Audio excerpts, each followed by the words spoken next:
শুকান মাছৰ চাটনি। ইয়াৰ বাবে লৈছোঁ নগা ধনিয়াৰ পাত, কেঁচা জলকীয়া, আদা, নহৰু 4 ফুট, কাটি লোৱা পিঁয়াজ এফাল, আগতে ভাজি লোৱা শুকান মাছ, নৰসিংহৰ পাত আৰু এয়া পদিনা পাত। এই গোটেই সামগ্ৰীখিনি এতিয়া মই মিক্সাৰত গ্ৰাইণ্ড কৰি ল'ম। এয়া মিক্সাৰ জাৰটোত গোটেই সামগ্ৰীখিনি দি লৈ ল'ম। এয়া পদিনা পাতখিনি দি লৈছোঁ, নৰসিংহ পাতখিনিও লৈছোঁ, নগা ধনিয়াৰ পাত, এয়া শুকান মাছখিনি দি ল'লোঁ।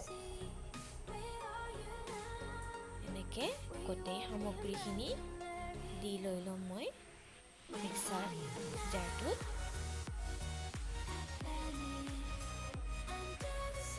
এতিয়া ইয়াত অকণমান নিমখ এড কৰিব লাগিব সোৱাদ অনুযায়ী।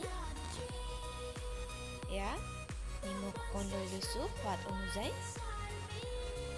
এনেকৈ এইখিনি এতিয়া মিক্সাৰ গ্ৰাইণ্ডাৰত পিচি লৈ ল'ম।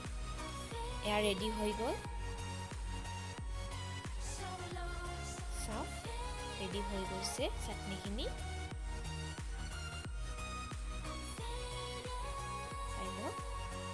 ধুনীয়াকৈ পিচি লৈ লৈছোঁ। এতিয়া এইখিনি প্লেট এখনত উলিয়াই লৈ লৈছোঁ।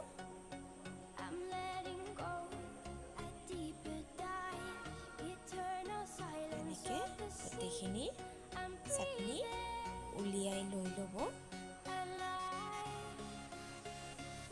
ৰেডি হৈ গ'ল।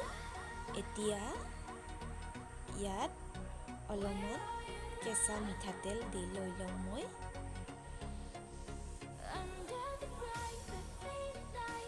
এয়া মিঠাতেল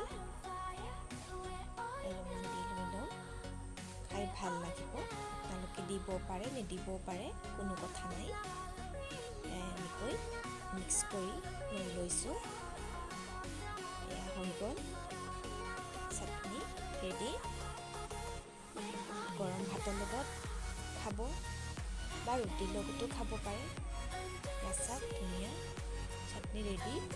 ভিডিঅ'টো চাই কেনে পালে জনাব। ধন্যবাদ।